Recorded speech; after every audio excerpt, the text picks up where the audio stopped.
मित्रों नमस्कार, मैं हूं राकेश कुमार। आप देख रहे हैं मत अभिमत। मित्रों, भगवान आजकल बिहार पर विशेष कृपा बनाए हुए हैं। मैं ये इसलिए कह रहा हूं कि विगत 4-5 महीनों में आपने कोई पुल गिरा है ऐसा समाचार नहीं सुना होगा, लेकिन यह मामला सुप्रीम कोर्ट में पहुंच गया है। और सुप्रीम कोर्ट में क्या हुआ इसको हम बताएंगे, लेकिन इसके पहले आपको बता दें कि अगर 22, 23, 24 को अगर देखें, मतलब वर्ष 2022 से 24 तक 2 वर्षों में कितने पुल टूटे, बड़े बड़े पुलों की मैं बात कर रहा हूं। तो मई 2022 में पूर्णिया के 82 प्रखंड के चंद्रगामा मई 2022 में पूर्णिया वायसी के चंद्रगामा प्रखंड में सलीम चौक के पास एक निर्माणाधीन पुल ध्वस्त हो गया था।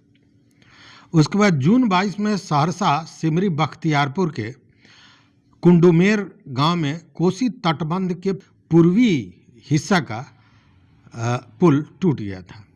वहीं नवंबर 22 में नालंदा के बेना ब्लॉक में 4 लेन के खंड पर जो निर्माणाधीन पुल था वो टूटा था। फरवरी 23 की अगर बात करें तो पटना के बिहटा शमशेरा में 4 लेन पर रुस्तमगंज में पुल बन रहा था, वो टूटा था। जून 23 में भागलपुर सुल्तानगंज से खगड़िया के अगुवानी घाट पर निर्माणाधीन पुल का एक हिस्सा टूट गया था। और आपको बता दें कि उस का निर्माण 1700 करोड़ में हो रहा था।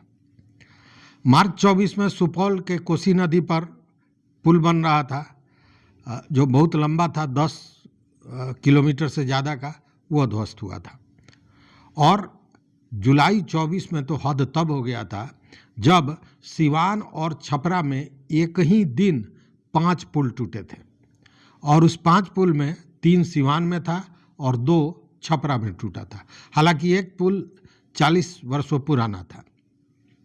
अब ये जो घटनाएं हैं मैं क्यों बताया हूँ, इसलिए कि इन सारी घटनाओं को लेकर एक याचिका चला गया है सुप्रीम कोर्ट में। और याचिका बिहार में निर्माण के दौरान 3 पुलों के गिर जाने को लेकर यह मामला गया था। और सुप्रीम कोर्ट में जो याचिका गई थी उसका कारण यह था कि बिहार में जो लगातार पुल ध्वस्त हो रहे थे और उसके बाद जो पदाधिकारी हैं उनके खिलाफ विभागीय जांच हो रही थी, तो उस जांच की निगरानी और पुलों की सुरक्षा को बेहतर बनाने के लिए जो उठाए जा रहे कदम हैं उसकी मॉनिटरिंग की मांग इसमें की गई थी। और याचिकाकर्ता ने सुप्रीम कोर्ट में ये कहा था कि राज्य सरकार को निर्देश दिया जाए कि एक हाई लेवल एक्सपर्ट कमेटी बनाई जाए जो पुलों की निगरानी करे और साथ में जो कमज़ोर पुल हैं उनको चिन्हित करे, ताकि उसका मरम्मत करके उसको सही ढंग से बनाया जा सके, मजबूत बनाया जा सके।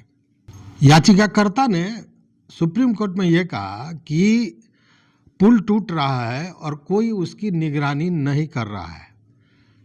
याचिकाकर्ता का कहना है कि लगभग 300 पुल टूट चुके हैं बिहार में और जिम्मेदार लोगों को सस्पेंड कर दिया जाता है और कुछ समय के बाद फिर उनको बुला लिया जाता है।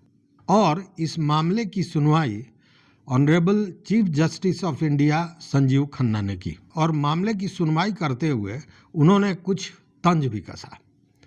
उनका यह कहना था कि मैं ये मामला पटना हाई कोर्ट को भेज रहा हूँ, पटना हाई कोर्ट इस मामले को देखेगा।